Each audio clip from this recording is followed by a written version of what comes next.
Great. Good morning, everybody. Thanks for joining us. Just going to wait a minute here just to let a couple other people log on and we'll get started.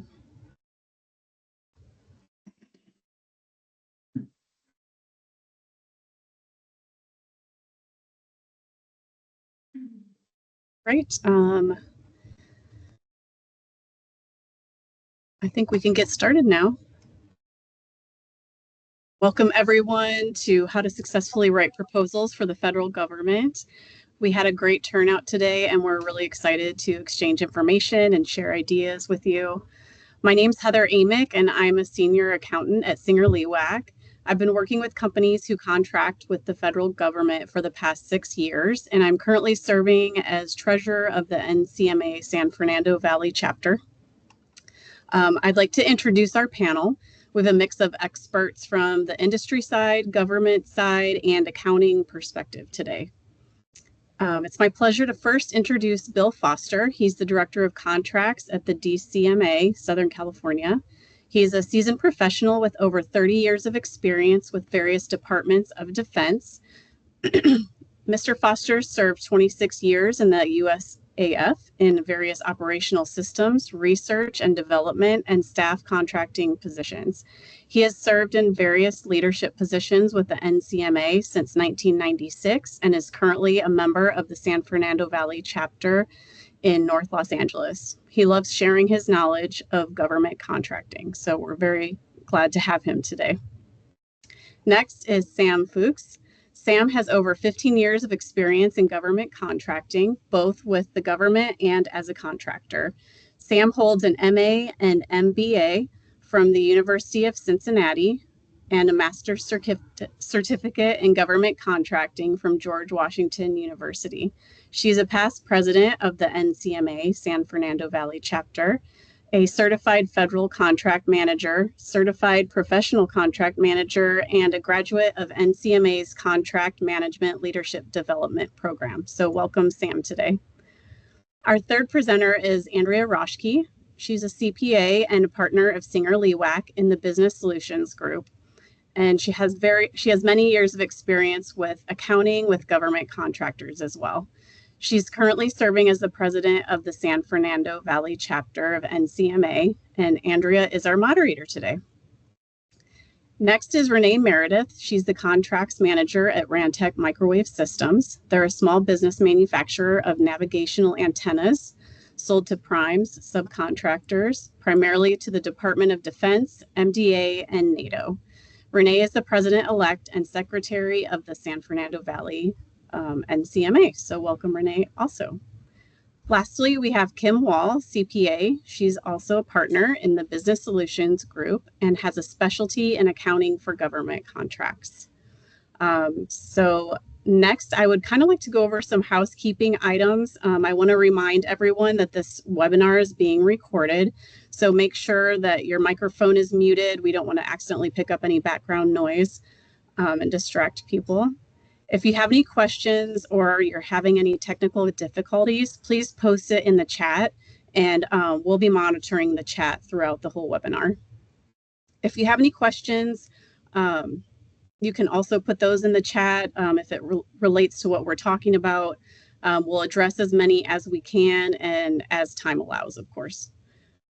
There's also CPE certificates available for today's meeting, and you must be present for a minimum of 50 minutes in order to meet the time requirements.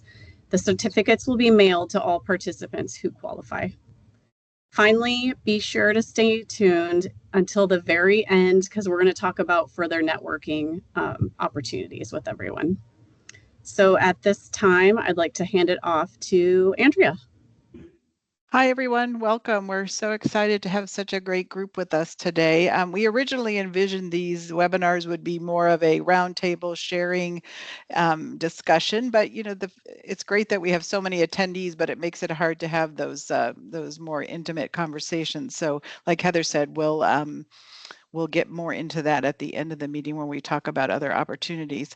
And I just wanted to add a little bit more about our firm, Singerlewak. We're a full-service accounting and consulting firm, but our group, the BSG group, is designed to support business owners with the accounting department functions, which allows the business owners to focus on the heart of your business. And we do have a specialty in accounting for government contractors. So if you're in government contracting or thinking about getting into it, we can help with setting up accounting systems, policies, your ongoing accounting needs, proposals, DCAA submissions and audits, and anything else related to government contracting accounting. So I'm really excited that we have Bill Foster with us again, the contracts director of DCMA. It's so nice to be able to have the government side of perspective on these topics. And then Sam Fuchs joining us from the contractor side. And we've known Sam a long time, both with NCMA and in a professional capacity. So they're going to be the main presenters today. We're going to start with, hold on, just a little bit of a recap on our previous webinar for those who a lot of people asked in the questions about how to get started. We did on our last webinar, which was held on June 19th, go through the process to get started in government contracting. So we have a couple of slides here that were from the last meeting. I think Heather also, we're going to send the slide deck out to all attendees. So you'll get these slides. You don't need to take screenshots or furious notes, but these were just a couple of slides from our June 19th meeting about how to get started and what you need to do to get started. And then in this slide, there's a link to our June 19th webinar. So you can hear more specifically about how to get started and what to do to register your business and the minimum requirements to become a government contractor. So I know I went through that really quickly, but I'm going to hand this over now to Sam, and she's going to talk about some of the acronyms and parts of the FAR you need to know if you're going to do a proposal. Sam.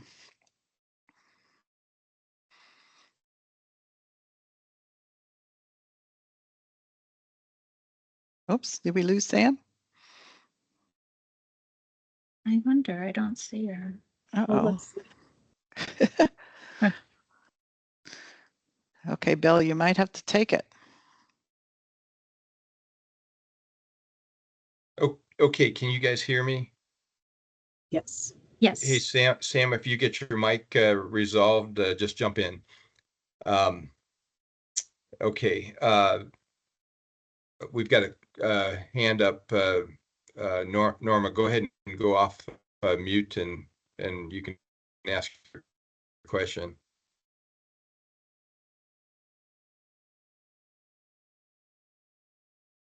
I wonder if our folks. Oh, there she goes. There she goes. Okay, I'm so sorry. I was just saying yes, I can hear you. So sorry. Oh, no problem. Thank you. You're All welcome. Right. Very good. Yeah. So like I said, as soon as Sam can figure out her mic thing, we'll have her jump in. This is kind of a strategic look at federal government contracting types of solicitations. We have primarily 4 FAR parts that cover how we solicit and how we prepare proposals. Again, this is just a kind of a strategic overview of that. FAR 12 is the acquisition of commercial items. Generally, there's a definition in each of these FAR parts of what constitutes commerciality, but in general, it's something that's offered to the general public, and it's something that the government needs.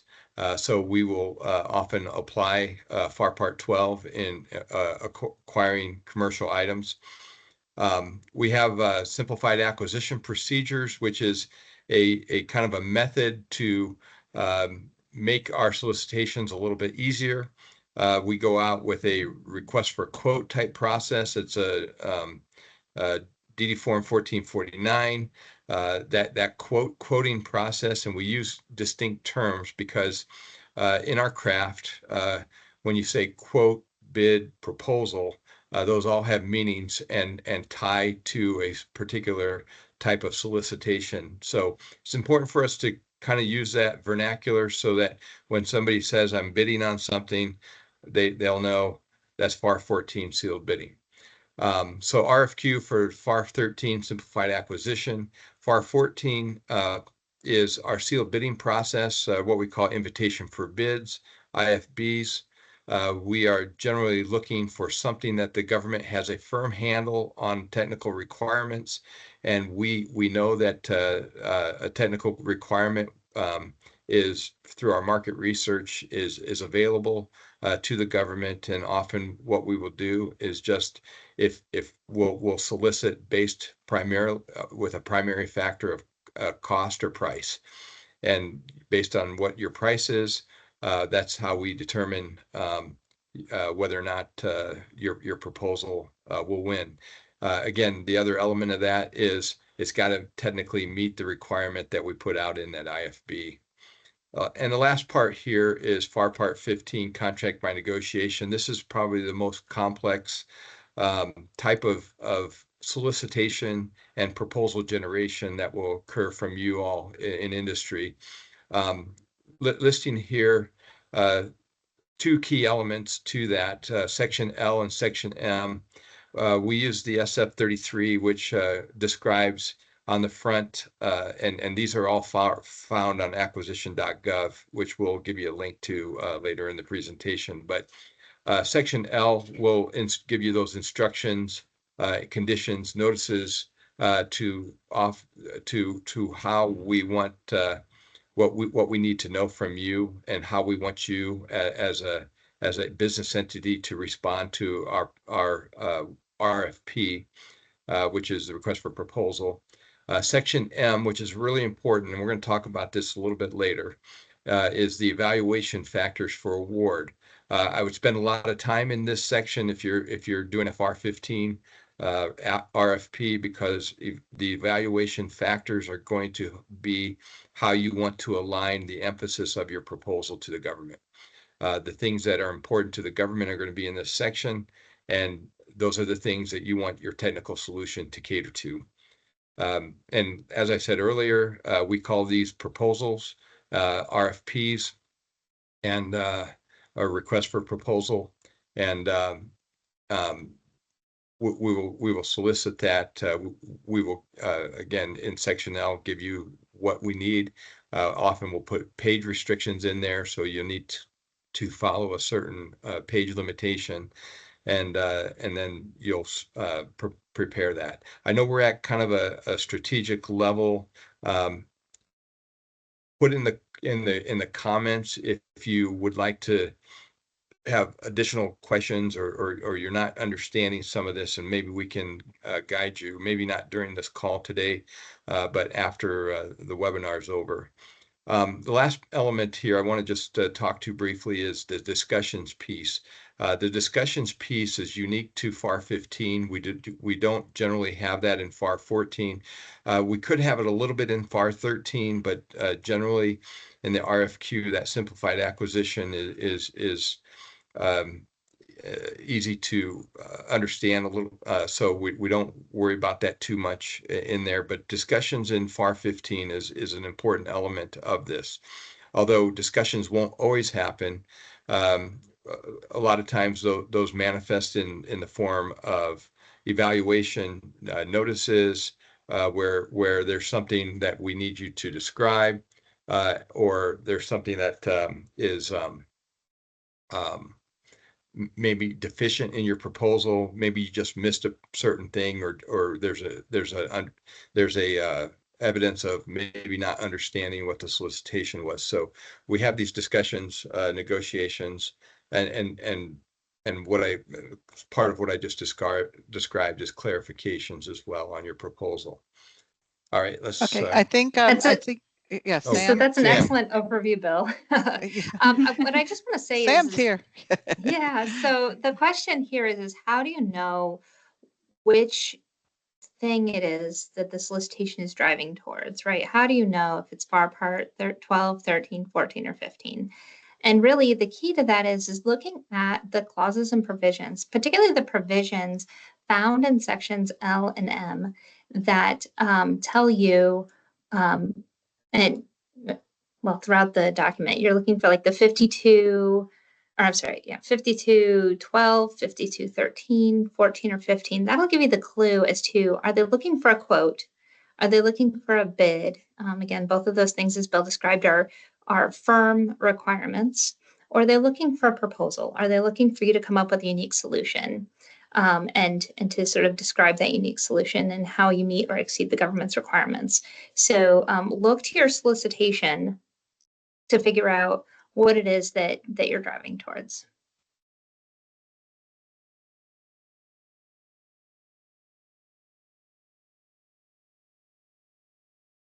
Over to Okay. you, Bill.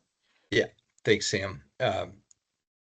So again, staying kind of at a high level, we just wanted to give to the audience today and kind of identify in these slides that will be transmitted out some key elements in your contract proposal. And the one thing that you know, all of these seem pretty obvious, but it's amazing from a government standpoint how sometimes we can miss some of these basic elements. And sometimes these fall into situations where there's not going to be, as Sam just mentioned, maybe, you know, in the simplified acquisition or the IFB bidding process, there may not be specific things that the government says you need to do. But if you use these four things always in some of those other solicitations, then you'll be sure that the government knows exactly where you're coming from. So identifying who you are, identifying what the government's problem that needs to be solved is. We find in the government that we identify our problem, and sometimes proposals will redefine that problem and make it more geared towards your solution, which in maybe the RFP process is not a completely bad thing, but generally when we identify a problem, we don't want a proposal that identifies another problem that more caters to your product. So go after that problem. Use that as a way to identify or come up with a solution that will meet that. And in that solution, identify how your product or your technical approach can solve the government's problem. Lastly, remuneration or compensation is obviously an important part of a contract. So that will always be a key element to your proposal. So with that, again, just wanted to introduce this whole writing a proposal concept. Sam's going to dig into more of the key elements of proposal writing. Over to you, Sam. Great, thank you, Bill. So in terms of writing your proposal, the first thing you have to do is make sure that you understand what the solicitation is asking for in that proposal. So if it says that it wants a 15-page maximum response, then you've got to fit in that box in your response. You could have a really great product, but if it takes you 20 pages to describe it, that's a problem. And so your entire proposal could be chucked because you don't comply with just the basic request of following those instructions. So make sure to read through that solicitation and identify what are your deadlines, what are your limits, what do you have to comply with when you're putting this proposal together. The other thing that's really helpful in writing your proposal is if you can map the solution of your proposal to those keywords that you find in the solicitation. So if you are given a performance work statement or a statement of work or something like that, and you want to make sure that your solution sort of maps to their requirements, but also if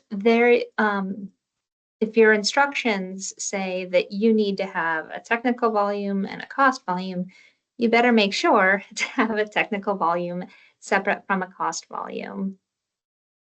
And of course, the government is interested in how you are solving their problems. It's all about the government. So what you want to do is make sure that it is customer focused. This is your opportunity to sell the government on how you will be taking care of their needs. And so, and really demonstrate that. And I'll just give an example. When I was working for the EPA, I was involved in a capital equipment purchase. And as we were evaluating the offers on this piece of capital equipment, the company that we thought, according to our market research, showed a superior product. When we looked at their proposal and we looked at a couple other proposals, that company that we thought might be the winner because their product was known industry-wide as potentially being superior, on paper, they didn't demonstrate what it was that their product was capable of. So we had a list of, your product's got to do this, it's got to do that, it's got to do this, it's got to do that. And in their response, they just said, yes, our product does this, this, this, and this. However, that's great, meets requirements. When we looked at another proposal, that the other offer said, our product does this, and here's how. Our product, your requirement is this, and our product will exceed it in this way. And so not only did it address all of the requirements that we had of the product, but it also demonstrated how their product exceeded those requirements. And that was all documented within the required 15 pages or so of their proposal. And as we were giving the debrief to the unsuccessful offer, it became very clear to them. They're like, we failed to communicate to you how our product was superior. Like, everybody, they knew their product was superior, but they failed to communicate to the government. So you can't assume that the government is going to have insider knowledge into your product. It's got to be there on the page for them to evaluate that.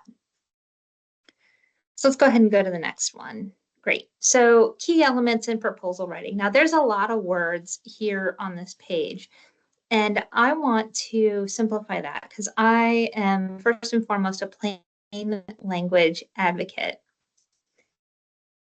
And everything in your proposal, everything in your proposal must be clear and concise. And if I were to provide a top tip for anybody writing a proposal, that is to write the proposal at an 8th grade level or lower.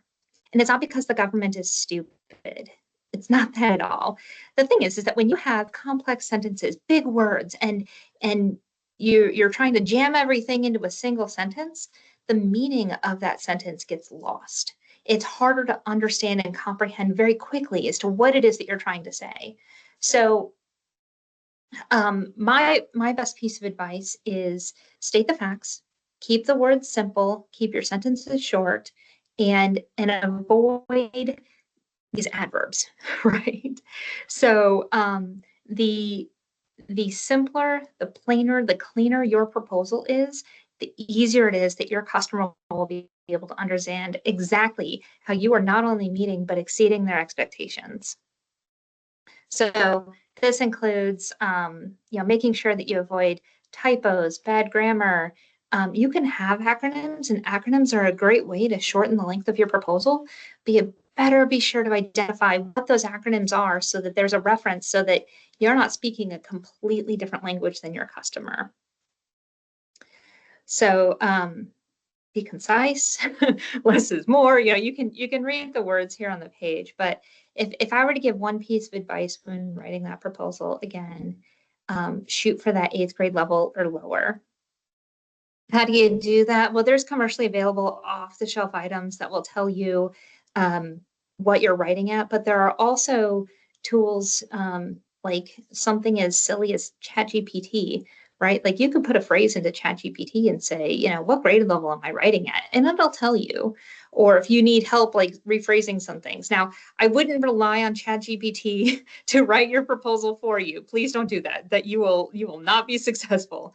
But if you need help as a starting point or as an editor or something like that, that is a tool that's available. Think of it as a writing aid.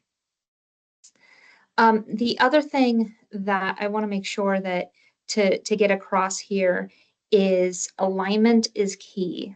So if the proposal asks for this, you provide it. If the requirement is this, you demonstrate how you meet or exceed that requirement, so that as you're going through that solicitation, and as they're going through your proposal, they're able to check all the boxes and say, yes, they meet this. Yes, they exceed this. Yes, this is going to work, so that the government can then make a very clear determination as to what the best product is. And if they're doing a best value type assessment, they can weigh the cost or price of your work and the product that you're providing versus the price and product of your competition. Any questions? No questions in the chat so far, but I'll let you know if I see any. Okay.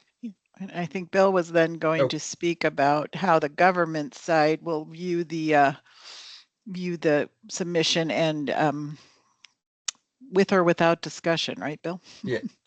Hey, thanks, Andrea. Hey, Sam, thanks for kind of laying out that, we've kind of approached this whole webinar today, kind of giving a industry perspective and a government perspective, which is exactly what we felt was important for all of you, whether you're brand new to the proposal writing business or you've been doing this for many years.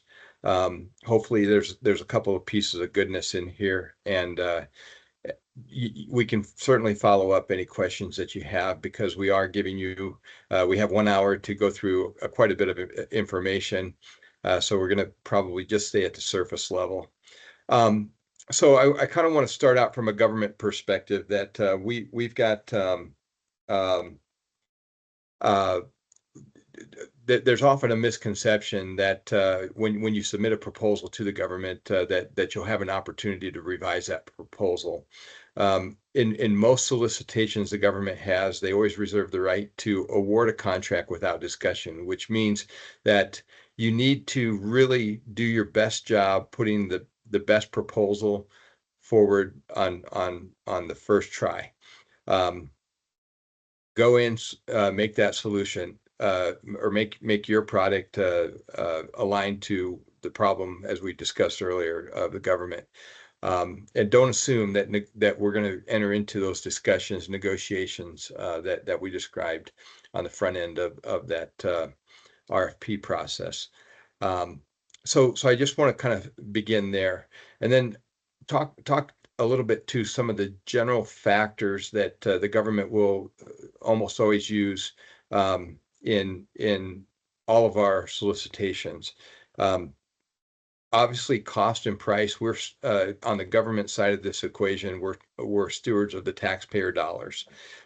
On the industry side, we recognize that you're stewards of you're also stewards of the taxpayer, but you're also subject to the stakeholders of the company that you represent. So profitability and aligning your product to that is what your primary goal is. But cost and price generally always a top factor. Not always, not won't always be, but generally will be a top factor in our negotiation, or in our proposals. Reasonableness, realism, and affordability are the three elements of that cost price factor.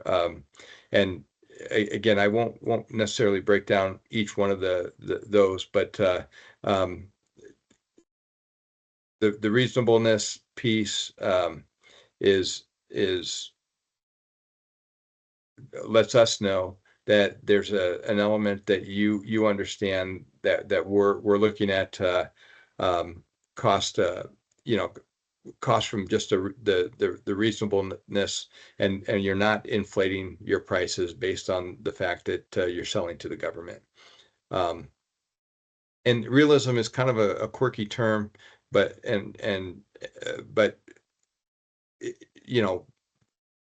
we'll often look at your price to make sure that it shows an understanding of our requirement. If you come in half the price of all the competition that's in there, the government will often scratch their head and say, did this particular proposal understand the requirement?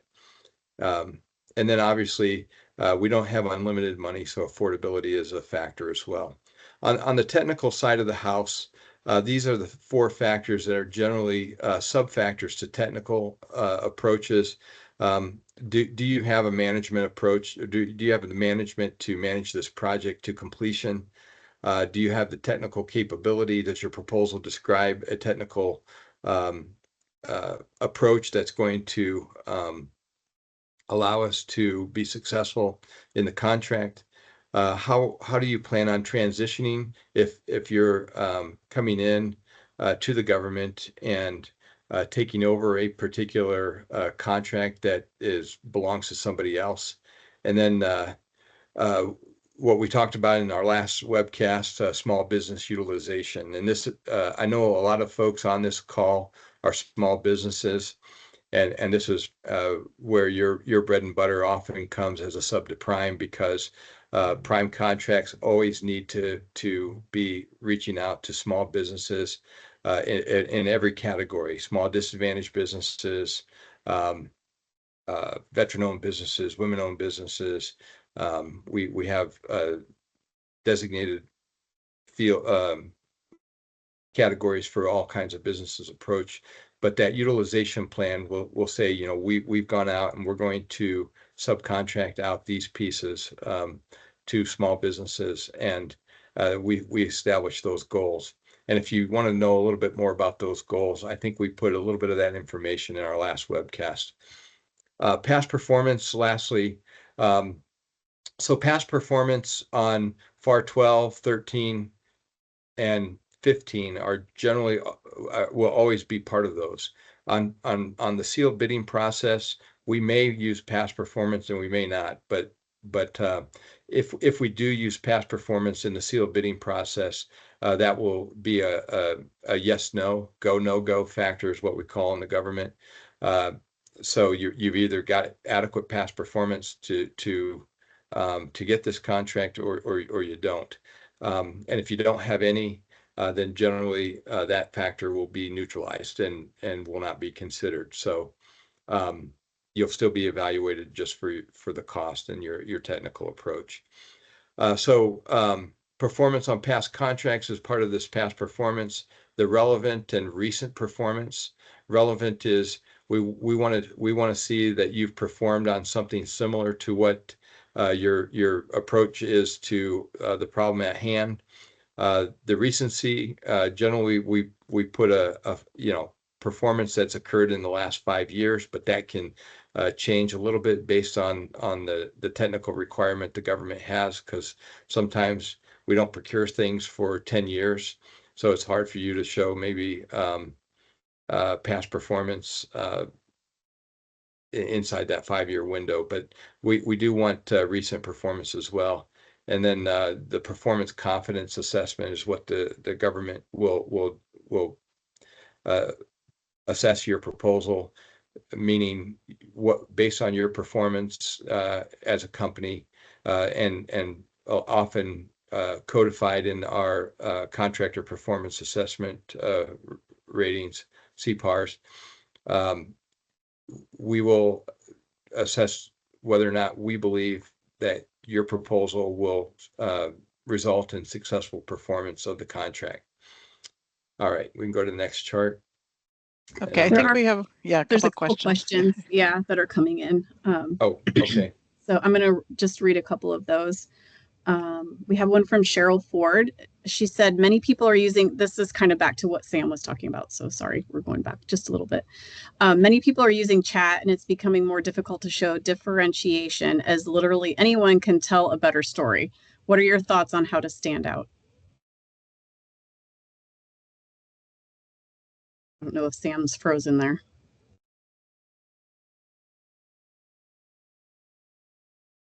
So I think Sam's frozen. So yeah, I'll let me start this, and anybody else on the panel can weigh in. Yeah, it's a good question. Sam, are you unfrozen now? Okay. It's a good question, because we've got a lot of AI out there, not just Chat GPT, but we've got other products out there that you can that companies are using now, and can really fine tune how a proposal looks. I will say that the government is pretty savvy on AI from the standpoint that um, even the AI products that are out there won't always know how to solve the government's solution. Your technical product, your technical service is going to be the piece that solves the government solution. So what I would say is if you want to get ideas from Chat GPT or any other AI source, as Sam mentioned, it's great to do that, but don't lose sight of how your product aligns to the solution and the evaluation factors of our solicitation. Because I think at the end of the day, um, those evaluators are going to be more honed in on what it is that your company does and how you're going to align that product to what we're trying to do to solve our problem. Okay, thank you, Bill. We have another quick question. Does the government count the cover page, table of contents, appendices, etc., as part of the total submission count? So here's the general rule on that. It will specifically state in there in the solicitation 50, if it just says 50-page count, then it will include those items in the 50-page count. Cover to end, if it says 50 pages, that's what it's going to say. If it says 50-page count excluding, we'll specifically state those words in the solicitation, excluding cover page, table of contents, maybe glossary, maybe items that aren't necessarily part of the evaluation. So if you don't see those in the solicitation, you should assume that the count includes cover page to the end of your proposal. Okay, and then do we want to do one more question or move along? We want to make sure we stay on schedule here. Let's go one more, and then we can okay. Move. I have one here that says, how will infant companies that don't have any past performance be able to bid on these RFPs? Do they stand any chance without any past performance? So that is a very, very frequent question that the government gets, and we've actually have a section in the FAR that talks to that. Generally, if you do not have past performance, and like we said, relevant, recent to the requirements itself, that does not prohibit you from proposing on a requirement. We generally will say, if you do not have past performance, we'll assess that as a neutral rating. So we'll focus in primarily on cost and technical approach. And if your cost and technical approach are the best value to the government, and you don't have that, and we assess the confidence in your ability to perform as pretty high, then you'll be evaluated just alongside everybody else. I would encourage somebody who's just getting started, though, to maybe go out and establish some past performance through things like sub-to-primes, mentor-protege programs, other things that might, and you can even bring your commercial contracts into play.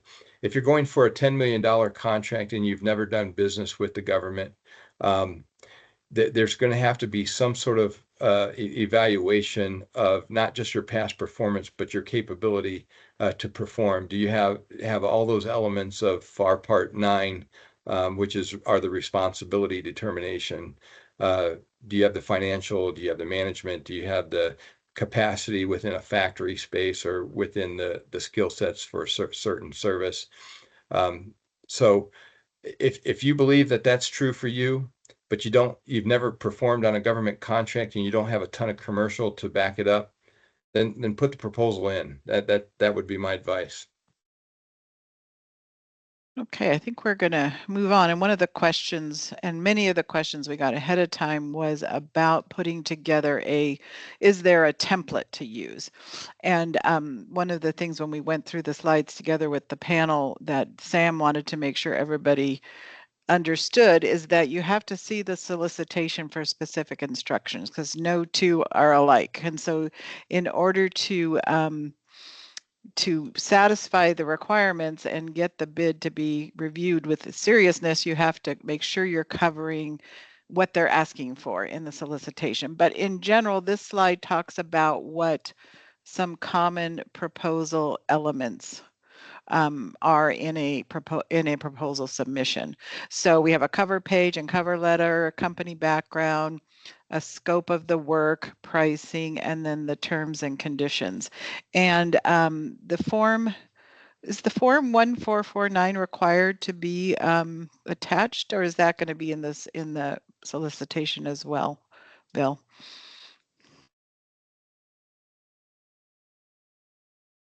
So yeah, the 1449 is again primarily tied to um, the simplified acquisition. I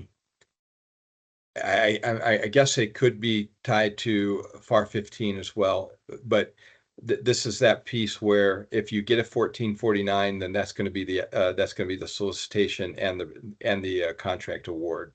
Okay. So, yeah. Okay, and then we also got a lot of questions about what not to do. So Renee is going to take over from here and talk a little bit about what could be instant refusal of your proposal.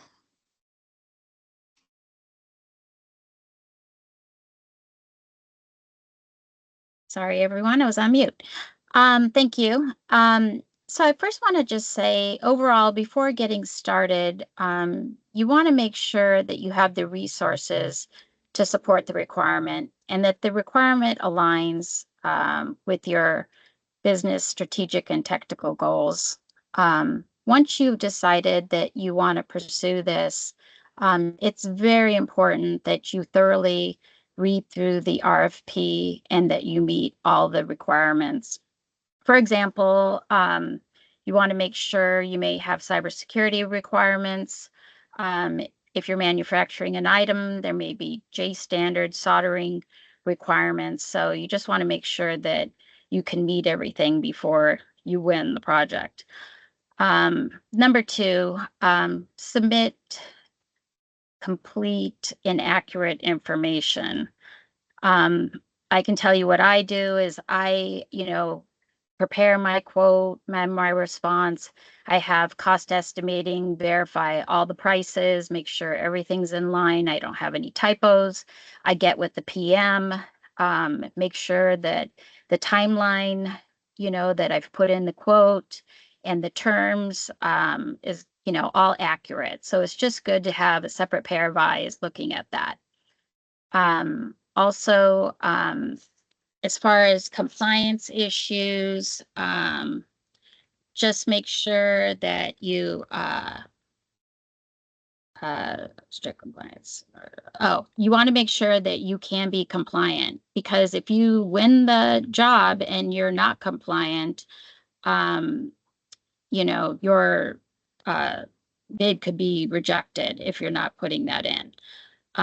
Don't underestimate also the risk to cost and schedule. For us as a small business, sometimes we're bidding out a year in advance. And with that, some of our vendors will only give us 30-day quotes. So we have to look at the index for that item and then estimate accordingly, because you don't want to end up in a situation where you're losing money.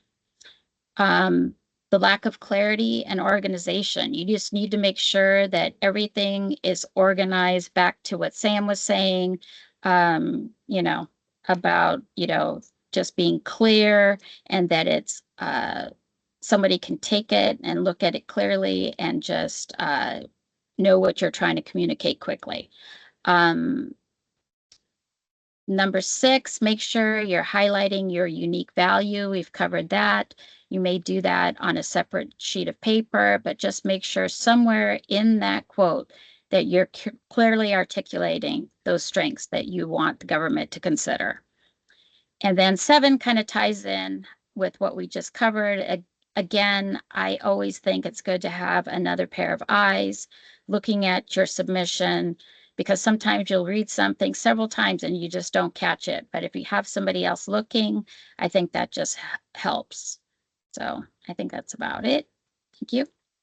Thank you. I think so it's 12:15. We're going to, we want to honor everybody's time and make sure we end on time. But we have time for a few more questions. Heather, do you want to choose a couple of other ones for Sure. panel? We have one that just came in from Christy Parsons. What if you can hire the FTEs, but you don't have all of them at the time of submission? If it's for services especially, and you're a very new and small business. So I'll actually take this one. You're trying to drum up more business, which would justify hiring these folks. If you do not have the FTEs on your schedule or on your roster at the time of proposal submission, that's okay. But if there's concerns about can you wrap up, talk in your proposal about how you will ramp up. This is where we will go to find the talent to execute this work. These are the qualifications of the people that we will be seeking to do the work. And so it's sort of demonstrating the plan to get there. Great. Okay, and then another one, I know someone asked here if there is a sample proposal that she could work from. Oh, I'm sorry, him, it's Steve. I know that I think we found something online, but is there someone that can speak to that? So what I would say is that sample proposals are tough. And they're tough because every solicitation is different. Every solicitation can have different requirements in terms of a technical solution. It could also have different requirements in terms of the instructions on how to respond. So to find a sample proposal and model yours after that might not be the best way to take and put your best foot forward. So I know it's tough. I know it's tough to start from a blank page, but really you're not starting from a blank page. You're starting from the solicitation. Use the solicitation to build your outline and use that outline then and the instructions to flesh out how it is that you will meet the customer's requirements. I think one of the I see that also Sam was answering some of the questions in the chat and about how you can have certain things that are boilerplate, like about your company and your product that you can reuse for different proposals. But it's important to be answering the solicitation request specifically. Mm-hmm. I think we have time for one more question. Well, let's see. We have one from Cheryl Ford. Several government contracts have small business goals. We also see an increase in JVs. Any feedback on proposal writing when a JV is involved? Mm-hmm. You want to weigh in on that one? That's a really great question, although I suppose so a JV is a joint venture. It's basically where two companies agree to do business with one another to put forth a proposal where they complement one another to find the solution. As far as small businesses are concerned, you'll often find some JVs in sort of like a mentor-protege type arrangement where the mentor, a large business, is supporting the small business and being successful, and they're working together to provide that combined solution. So if you're working as a joint venture responding to the solicitation, really highlight what both parties bring to the table and how the risk and responsibility is divided between the two parties in solving that solution. So the government's very clear as to what to expect from this joint venture. Can I add just from a government perspective, I mean, a JV is going to be, they're going to be viewed just like any other company. I think what Sam just described with risk is it makes sense sometimes for two companies to take complementary technical core competencies and respond to a solicitation as a joint versus a prime and a sub. Although that's another way to do that versus a joint venture. But we're going to view it and we're going to make assumptions that in a joint venture that both companies are going to be held liable for performance under the contract. So it kind of goes back to what the risk piece that Sam just said. If you're going to do that with a joint venture, and generally those are going to be larger dollar, higher complex solicitations and proposals. Just be ready that you're taking on the liability of your joint partner there, and their performance is going to be part of that, because that's how the government's going to view that. So be careful who you get into bed with, I guess, is the moral of that story. Any other quick questions we can I see cover? one. There is one quick one I think would be a good one to ask. So this person sent a bid in 2 months ago and it's still under evaluation. So they're wondering if that's normal or there's any next steps that he should take to find out the status. You can always contact the contracting officer to get an understanding of where they are in the evaluation process. I think there was another question that you suggested contacting the contracting officer. Is it in a solicitation? If there's something unclear, you should reach out. Yeah, if there's a conflict in the solicitation, like the instructions don't line up with the requirements or the evaluation criteria, or you're not clear on a technical requirement of the solicitation, you can always ask the contracting officer questions.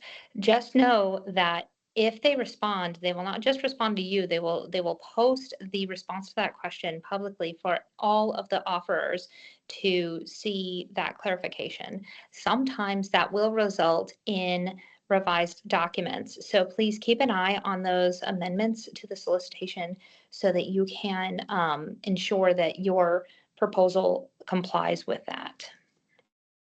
Okay. Great.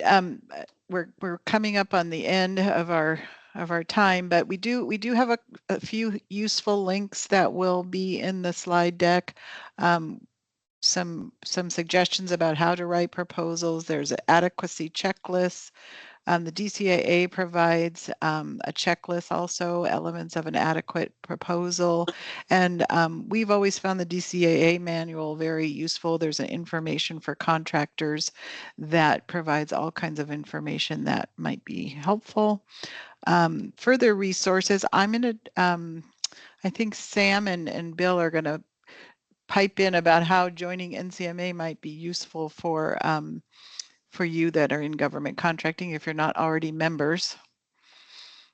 Yeah, let me just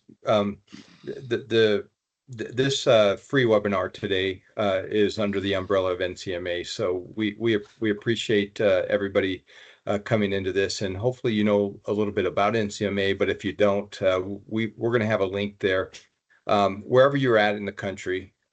There's probably an NCMA chapter close to you. If you're in Southern California, we would certainly welcome you to come be part of the San Fernando Valley chapter, but we have some some good chapters in other locations if you're not out here north of Los Angeles.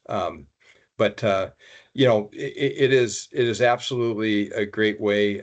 One of the things that's not on that chart that you see is certification opportunities. Some of the panel members here, Renee Meredith for one, went through the CFCM, a Certified Federal Contract Manager certification. Sam's been through that one, and the Certified Professional Contracts Manager.